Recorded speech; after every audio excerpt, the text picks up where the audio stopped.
Hello and welcome to the 6 months to 6 figure series of the Double Your Freelancing podcast. I'm your host, Zach Swinehart.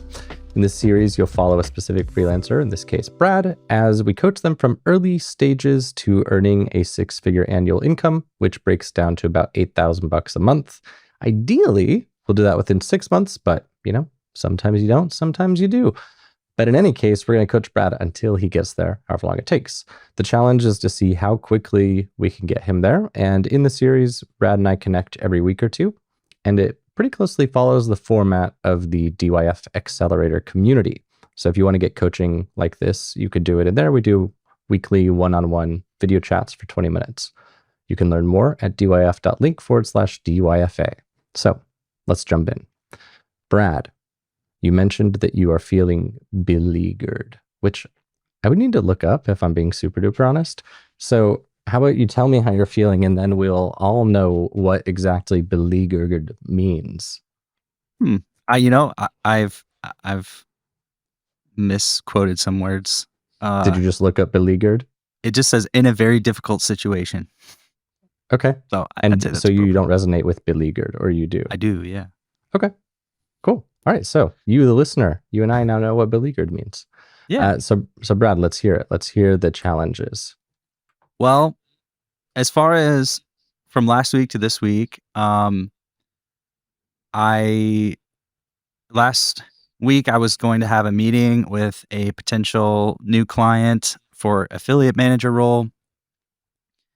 It happened about an hour after our call, and that it just couldn't have gone better, really. It was just awesome.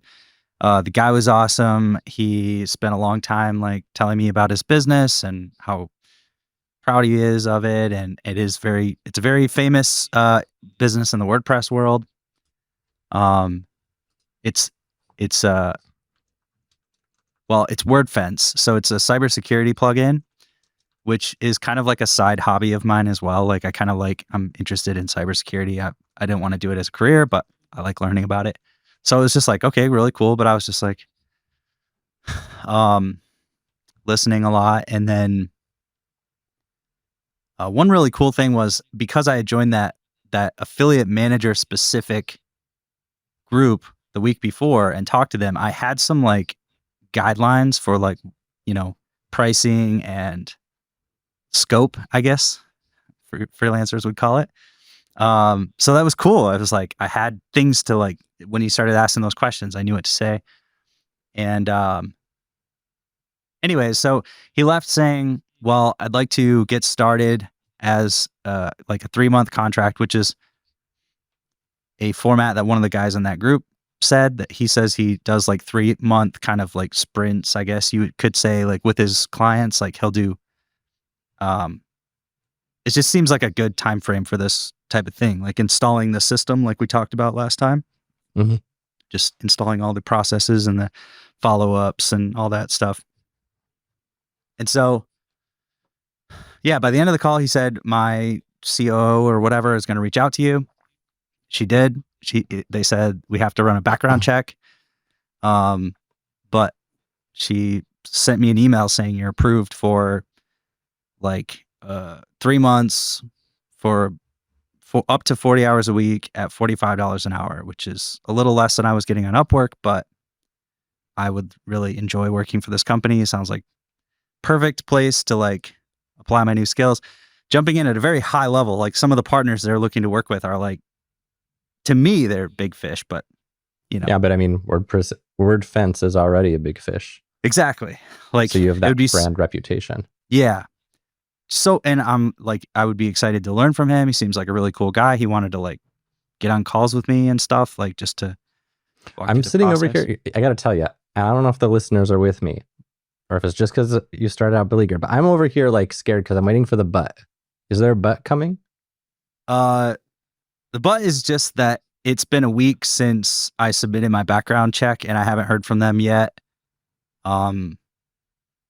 And I've in the meantime, I've been very depressed and stuff, and it's been very hard for me to even think about working or business or so that's the but is monetarily, I'm still not doing well.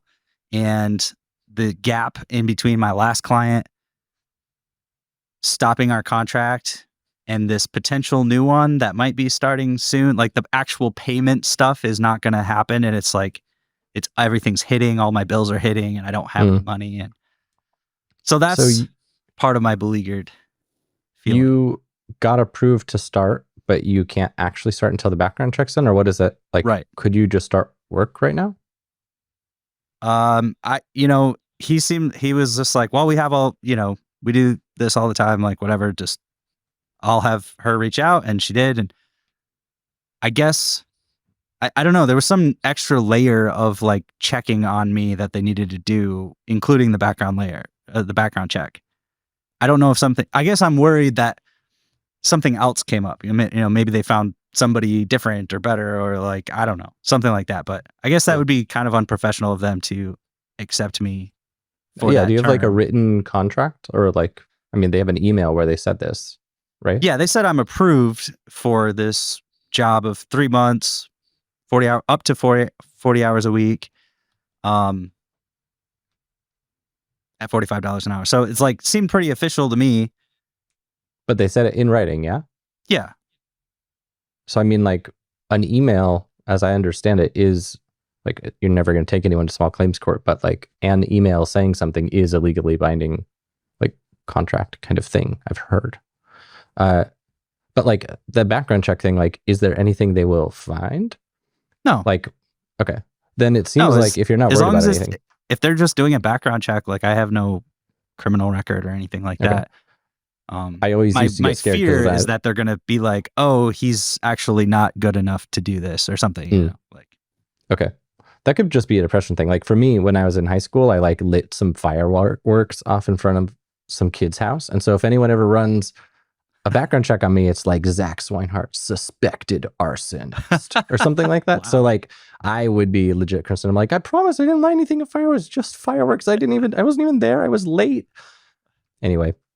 So yeah, if they're not going to find anything, like I would, in your shoes, feel pretty safe just starting. If there's like, I don't know what you're doing with your time instead, you could also consider asking for a deposit. I don't know how often they pay. Do you know how often they pay? That I don't know either. That's the other thing, is like, even if I do start work with them, they probably have pretty solid like pay scale or pay periods and stuff. So I probably won't actually get paid for another couple of weeks or something. So, I've been doing like some Ubering just to cover really basic stuff, and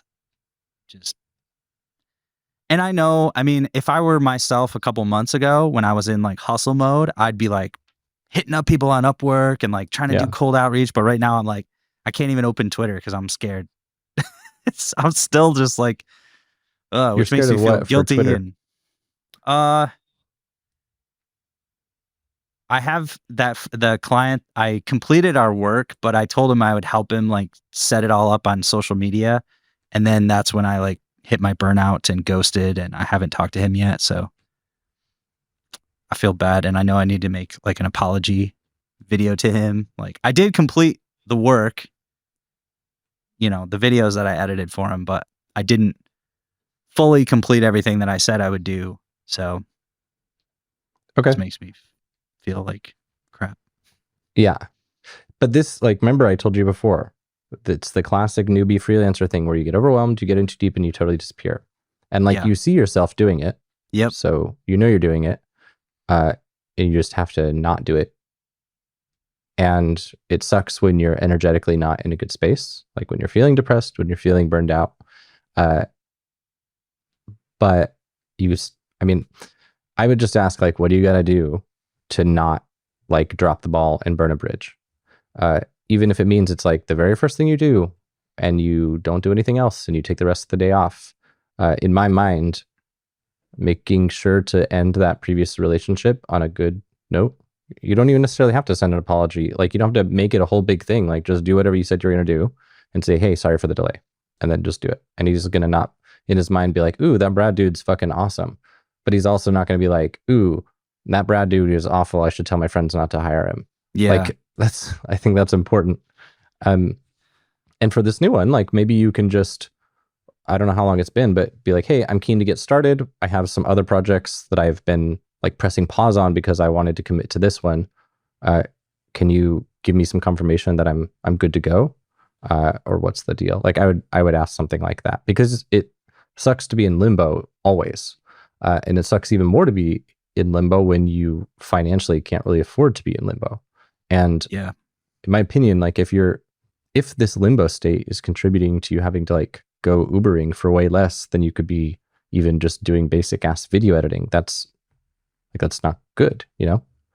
And if I were in your shoes and I was like, okay, well, I'm going to be spending 40 hours a week-ish or whatever it is on these guys soon, so I can't really take on a new 50-hour project, because Yeah. then they'll tell me. So I would probably really just shoot a follow-up, and the way to make it not sound desperate is the wording that I said. Like, it's very important, which is, I have other projects that I've been like, that I could start on, that I've tabled because I want to dedicate to you. So you imply you're in demand by others, which, even if it's not directly true, it's indirectly true, because if you didn't have this thing on your plate, you would be getting other projects, and you're choosing not to. So frame it that way and say, like, when can I expect a yes, no decision? What exactly needs to be done? Or am I good to be working right now? Because there's a chance they think you're just over here working right now. Yeah. That's what I need to do. And today would be, they said it could take up to 5 days for the background check, and today would be the 5th business day since last Friday. So okay, then yeah, I think getting out of limbo here seems good. But I just want to say, it makes sense that you'd be feeling the way you are. Like I would be feeling deflated and scared to log into Twitter and avoiding these things because of the emotional like consequences, and feeling like I just wasn't up for them or good enough for them and things like that. But like, the longer you wait, the worse it's going to get. That is for sure. And oftentimes when I put things off like this, and then I eventually do them like 3 weeks later, they take like 20 minutes. You know, like I could have just knocked it out in 20 minutes. Yeah. So yeah, I don't know. I could steer this in so many directions, but I guess I'll just ask you, like, what do you want to talk about today? What would you ideally leave with today? What do you think you need to get out of this slump? Well, I feel myself coming out of it, and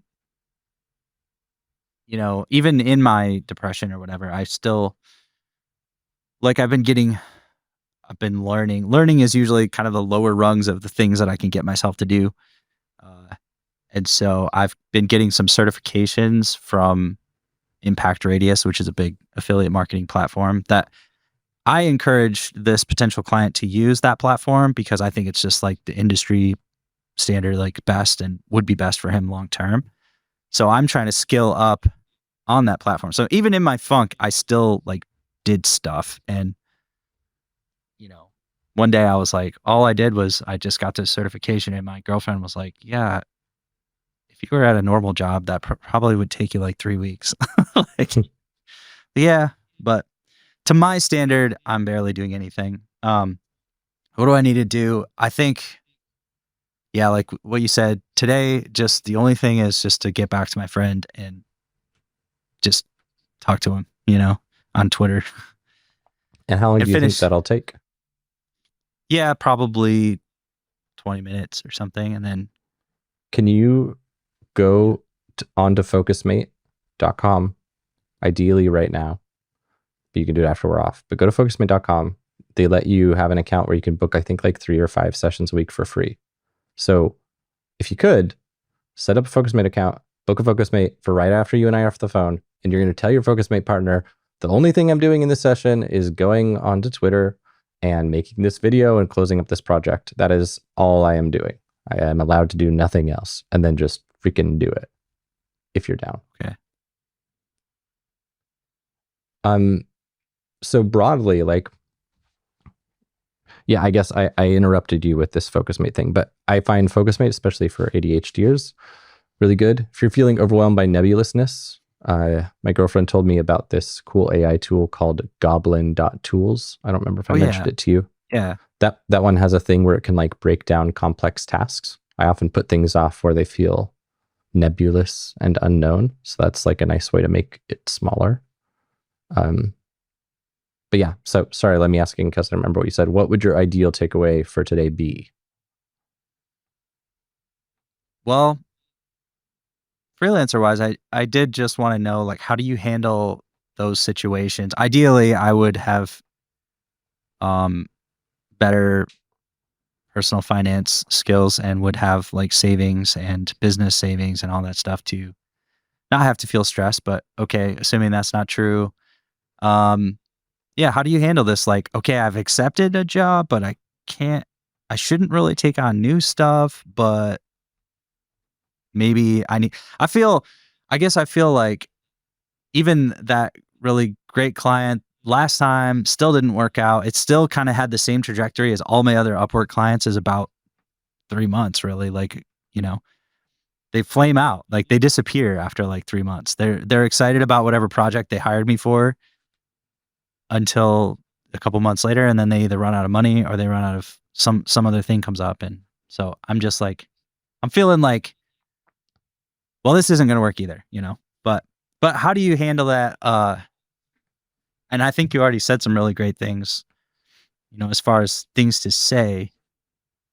But yeah, what do you call this in freelancing? Like, what is this Well, I think there are dilemma?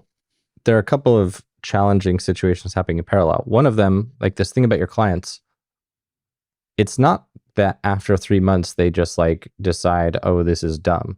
I think what it is that probably for most of us, myself included, if we are like kind of rolling the dice and investing in something, especially like a staff thing, we are saying, okay, what's the longest I'm willing to try this without an ROI? Yeah. I think people, if you, let's say you did affiliate stuff for them for 3 months and they were paying you, so let's say 20 hours a week at $50 an hour, that's what, $3,000 a month? No, $4,000? $4,000 a month. So that's $12,000.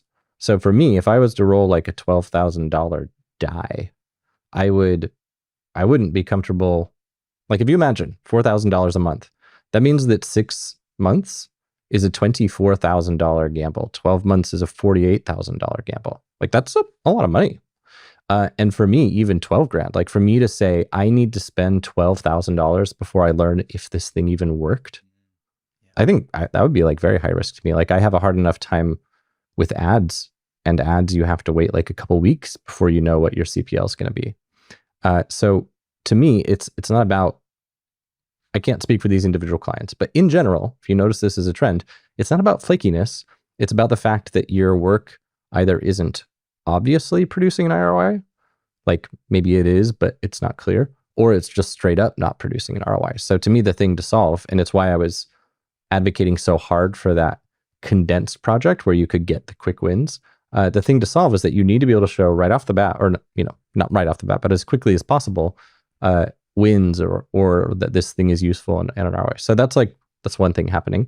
And then the other aspect of what's happening is the whole limbo thing. And I think there are actually 3 things happening. So the other thing that's happening like alongside the limbo is that, for example, I'm playing with building out a funnel and some ads for doing some basic CRO for people just to like pop up opt-in forms.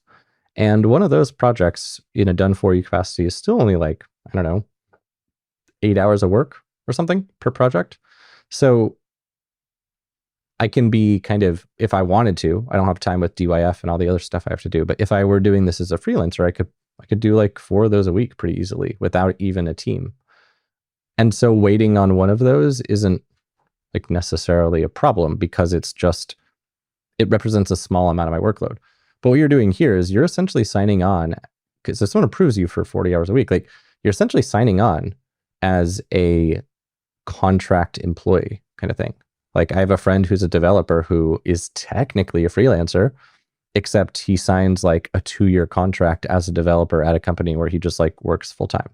I think that's called staff augmentation, where you're essentially you're someone on the team who is, well, no, it's not staff augmentation, because staff augmentation would be like the developer one, like it's a busy season, lots of bugs, so they need a developer for a short amount of time to like fill the gaps. That's obviously not what you're doing here, but you're basically just an employee who is a freelancer.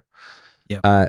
So that is kind of what ties in with the delay waiting around a limbo problem. And in terms of the solution for it, there's kind of not one, I don't think, other than making sure that you have a start time set and stuff. Because if it were a 40-hour project or something, like the way that I would always work with my Zach, the freelance web designer guy, where a typical project was 40 hours, is I would take on a certain amount of projects a month, like 1 or 2, and I would always have a wait list, and I would always have people pay a deposit to book the slot on my calendar. That'd be how I'd phrase it. So I'd be like, hey, it's October 20th today.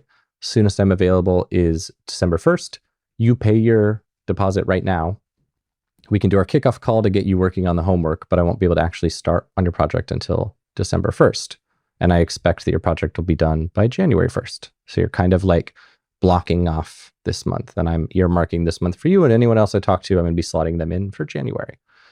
So that would be the ideal way to handle these sorts of things. But the trouble is, if you are working 40 hours a week for one client, you can't really do that. You can't really like do concurrent projects. So that's the difficulty with the situation that you're moving into now as somebody who has to work 40 hours a week for a client, is that you're going to, until you find a better way to do it, like a more productized way, or a way that you can delegate stuff, or a way that you can rely more on systems, you are essentially hopscotching jobs. And given that you're a freelancer, you're not really making $45 an hour. You're making $45 an hour minus 27.5% of whatever you can't write off. So it might be more like $30 an hour or $35 an hour. And that's, it's not a huge amount of money, especially when you consider that you don't get to just work 40 hours a week like an employee would. You have to like do your prospecting, check your emails, do your invoicing, do all the other crap that a freelancer has to do. And so that kind of bumps you down to like $25 an hour. So it's a tough situation. Is it the case that with this affiliate manager service offering thing you're going to be doing, that your only option is to like become someone's full-time employee for a few months? No. Or, okay. Are there parts you can delegate to a subcontractor that would be like easy to do? I don't know. I kind of like this arrangement right now because I just want to like learn the ropes, like Yeah, I just want it to seems good for now. A good way to like figure out what works. But yeah, I think, yeah, subcontractors, I could see a lot of automation, even just developing, sequences and stuff to just install for them and be like, okay, I'm done. So like as long as that's what you're working towards, where you can be more performance-based or per project pricing, and leverage that efficiency versus just, kind of forever having to be a 3-month temporary employee, then cool. And if that's the case, the fact that this situation is just like kind of inherently crappy from a logistics and cash flow perspective maybe doesn't matter, because it's just a phase. Yeah. Yeah, big picture, I still think this is the right direction. Like, yeah, even going through the blueprint, like it meant so much more to me now that I have an offer. I can't come in with my results yet, of course. Again, it's like, I guess that's just the struggle of being a newbie, but everything else just makes so much more sense to me now that I have the offer, and I have like potential, I'm thinking that there's 2 camps that I think I want to focus on. One is WordPress, and 2, and they're kind of similar, but like the product hunt, so very small SaaS people, because I see that a lot of them do have affiliate programs, and I know that they're not optimized. They just like my last client, they install the software to be like, yeah, we should probably have affiliates, and then they're like, maybe some of our product hunt friends will be affiliates. But I was thinking a productized version of this could even be fully performance based down the road. Just like, hey, I just saw that you launched on Product Hunt, and you have an affiliate program. I have these, SOPs or whatever that I can install for you. We could either do it as like you pay me a flat fee and then you never have to pay me again, or you could just sign me up as a 2-tier affiliate and I can do it for you and take 5% of whatever your affiliates make or something. So that all sounds super awesome. I want to build up to it, but I just need to get some consistency right now, And doing the math, like it looks like with 40 hours a week at $45 an hour, like that's $7,200 a month. It's good money. It's good money for someone who's getting started. So given that what you need right now is to know what works and to be producing an ROI, like I think diving in as soon as you can, which means maybe give them a call or shoot them an email or whatever, and maybe just like literally start, if you don't have anything else you're doing anyway, literally start working. Or if you think there's a chance they're not going to hire you, whatever, then maybe scrounge up some stuff on Upwork that's short-term project. But yeah, I don't know. I think if I were in your shoes, and it would be different because I can't say that actually, because if I were in your shoes, I wouldn't have savings and stuff. I would have to make the hard choices. So yeah, I guess you got to keep getting your bills paid, obviously. But once you get the approval to actually start, I think it would be nice to dive in immediately. And then if you're approved for 3 months at 40 hours a week, $4,500, that's essentially $22,000. So ask yourself, if you were the business owner paying somebody $7,000 a month, what would you want to be seeing for that money? What would you want to see for the $22,000? And how can you get those wins for them ASAP? Yeah, that brings up a lot of feelings for me. Like, I feel like defensive, but then I'm like, but I'm a marketer. That should be the easiest thing in the world for me. Like, I should be able to be like, yeah, of course I can. But I feel I have that confidence in all these projects, and then I get in there and it's like, okay, so we should send out a list to your existing customers, your tens of thousands of customers, to see if they want to become affiliates. Crickets, like, oh yeah, you don't want to do the thing that I am suggesting that would probably look good on my side. It would make me look good, like, and I'm not saying this company will do that, but so far that's the defensive part of me. Is like, I did suggest that we did the thing that would be a quick win, but the client just like glossed over it. And I don't have the conviction to be like, hey, look, we have to do this, because I'm like grateful for their patronage, or whatever. I'm like, oh, thank you for hiring me. But I want to get to the point where I'm like, this is what we got to do. And they'll appreciate that and I'll appreciate it. But yeah, I know I want some wins. I want like some nice numbers that I can point to. I'm getting really like tired of not having that. Like, I want to have ROI. Of course I do. Like, well, maybe in this case, when you recommend it, if they do say no, or maybe you need to recommend it in like a better way. If they do say no, dig deep and find out why. Find out why exactly they're rejecting. Is because they feel like their list will think they're being spammed? Is it because blah, blah, blah, blah, blah? And find a way to counter that objection. Because usually people don't, like rational business people with business decisions won't just say, no, I don't want to do that because I don't want to. Yeah. It's like, no, I don't want to do that because I'm scared that blank. Yeah, that's true. And it could just be like, no, I don't want to do that because, I could do that myself. I'm hiring you to pound the pavement. And if that's the answer, then fine. That's what they're paying you to do. But yeah, I mean, I guess that's just something you have to navigate. But yeah, I don't know. I don't have any good insight here because I don't know how to do your process. Only you do. I'm just planting the seed. Like, ask yourself, if you want to accelerate wins for them, besides this one approach of emailing the existing list, is there anything else you can do? I looking at everything so far, honestly, I think the big difference maker would just be who I select. And this company would hit that. Like, if I put together one deal, it's going to be like $200,000 a month of business for them. So my numbers will look good. Whereas all these other like smaller companies, it's like, them going from zero to a few $100s was not impressive at all. but they were starting at zero. Like,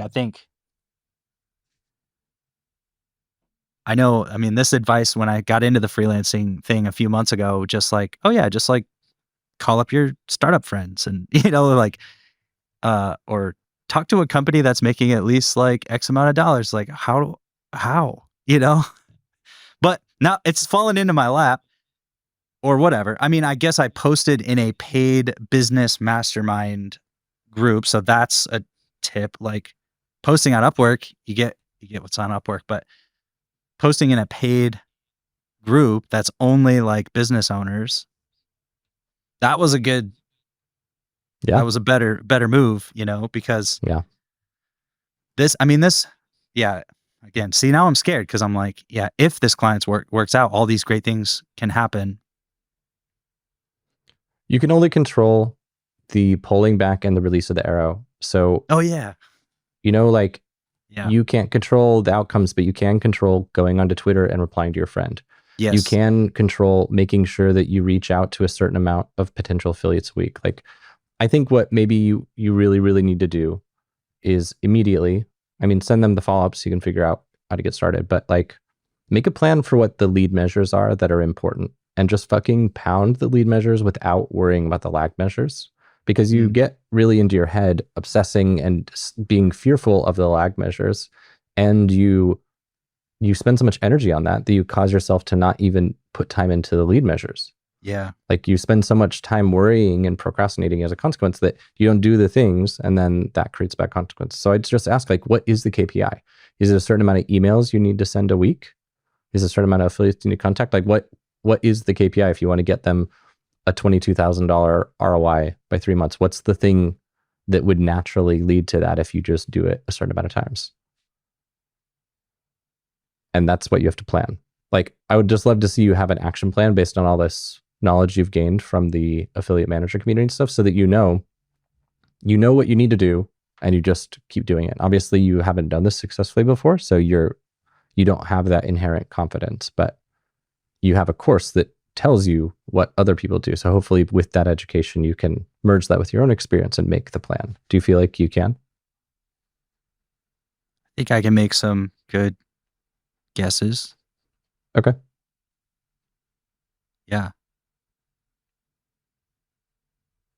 And that's, I guess, after I went through the course, that was one of my takeaways was the company needs to be making at least $50K a month to see if a 20% return is going to pay for my like $2,000 to $4,000 thing.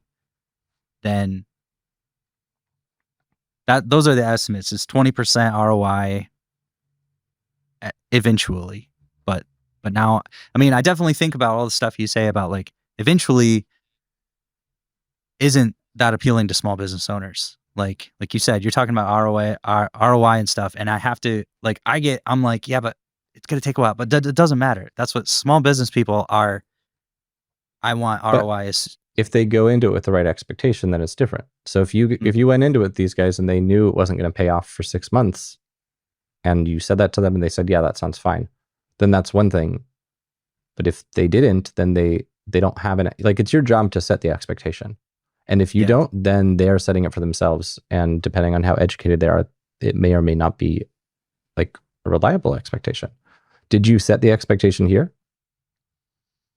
Nope. So you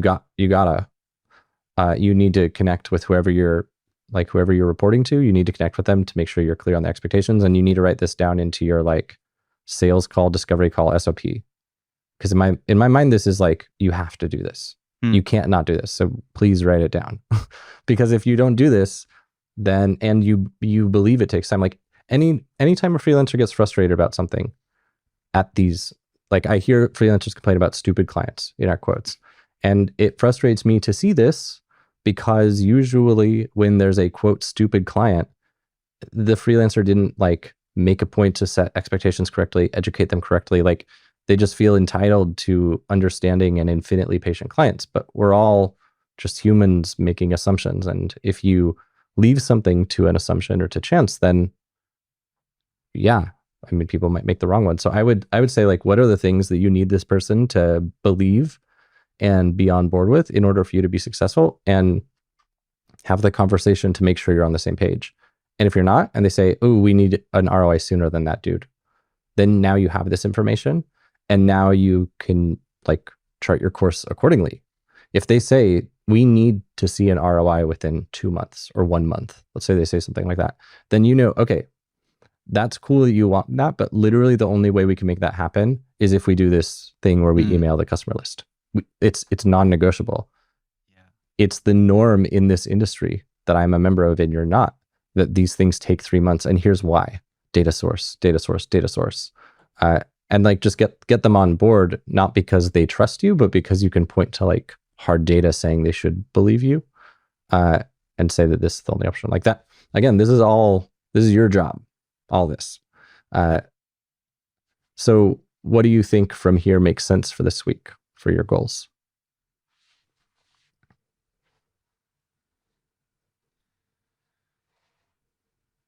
And that all just sounds really hard right now. Yeah.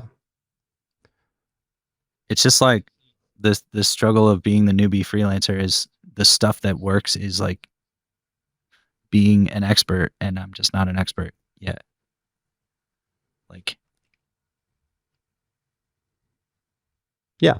I mean, it's always hardest when you're not an expert. And unfortunately, the only way to become an expert is to be a non-expert first for long enough that you've now become an expert.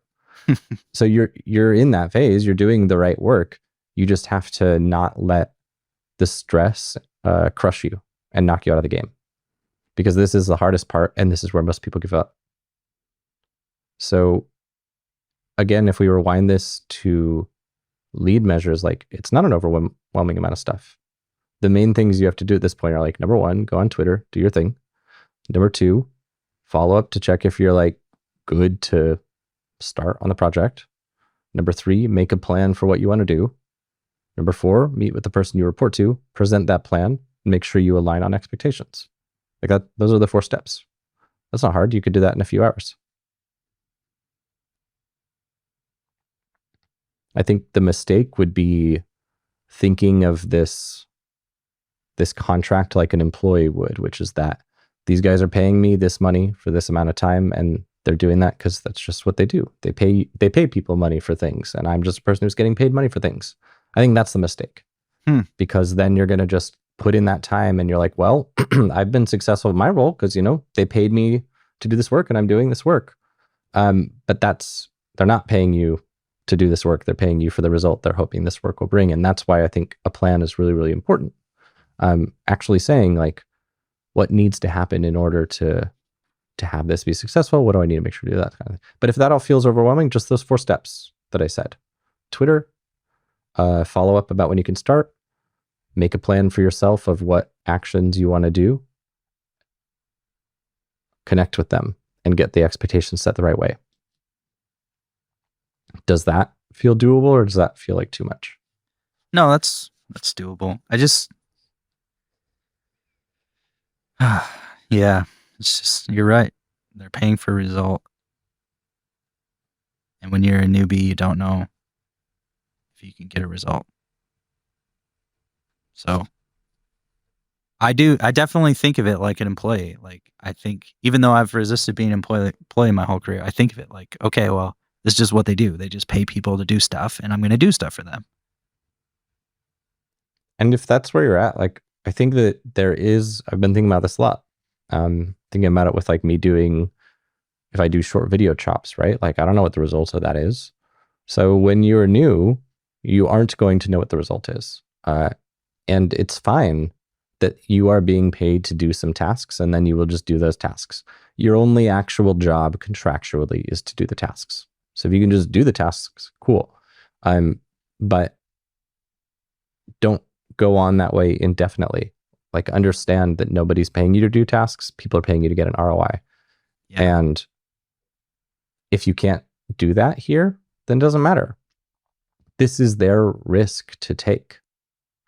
But the better that you can get at getting an ROI and illustrating an ROI, the more you're going to find, oh, suddenly my clients don't disappear after 3 months. Oh, Yeah, suddenly I get hello referrals. Oh, suddenly I'm charging way more per hour.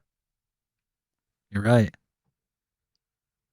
It's Because like, you get, go ahead. that's why being a copywriter is such a great gig, because every time you send an email, like I was a manager for this company, and I was the copywriter as one of my tasks and stuff like this. And then this guy came in and he was like, I'll just be the copywriter.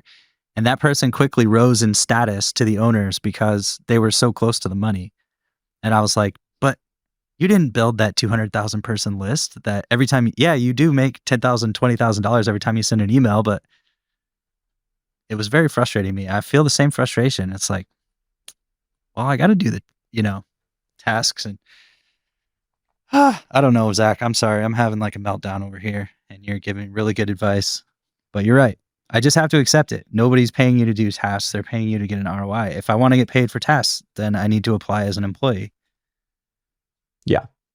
But even then, I mean, when there is an economic downturn and they're deciding what jobs to take a red pen to, they're not taking it indiscriminately to the copywriter and the customer support person.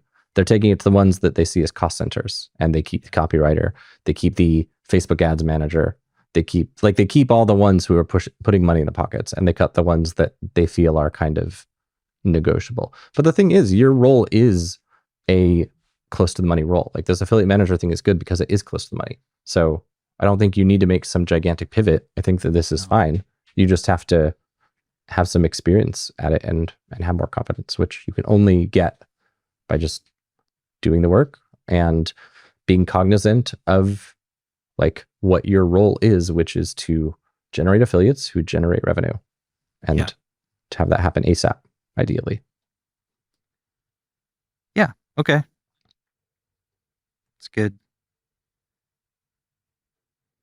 But yeah, I mean, I know that I'm not in the best coaching headspace today because I'm having a rough day myself. So I know that what you need is patience and empathy and sympathy. And I know that I'm not in like as good of a space for providing that. But let me just say, Brad, if I were in your shoes, I would be having a rough time too. And it sucks to feel this way. And you got this, and I know you'll work through it as long as you don't give up. Thank you. Yeah, I know I'm not in the best headspace to be a good student today either. And so some part of me is really appreciating the truth. And I do appreciate you taking time to carve out a little space to say something like that, because that does also mean a lot to me. So thank you. Yeah. Well, and I'm just sorry I couldn't be in a better space for being more like that today. But you are saying the truth. I'd encourage you. Yeah. But I don't know. People don't always need that. So maybe for this week, as you go forward, like just really, really try to just zoom in, not on the stuff out of your control, and just say like, what are the things I can control? How can I take care of myself and be gentle with myself, create some space, but also not drop the ball? For me, what that means usually is like, okay, what emails need to go out for DYF this week? What podcasts have to get scheduled? What client work needs to be done? What students need to be supported? What calls do I have to show up to? And like, don't do anything else. I was playing Path of Exile before we spoke today. I just need a break. So decide like, what's the bare minimum? And it's tough when you're in survival mode. So like, what's the easy work with this affiliate stuff? Maybe it's making the plan. Maybe it's creating a leads list. Maybe it's doing a certain type of outreach. I don't know. But yeah, you got this, dude. Thank you. So I guess let me know after you make that plan. Like, let me know if you have any questions throughout the week. But otherwise, I guess we'll chat next week. Okay. Cool. All right. Well, I don't feel like doing the whole promotional sign-off thing, guys. So just, if you like this, do the positive stuff. That's it.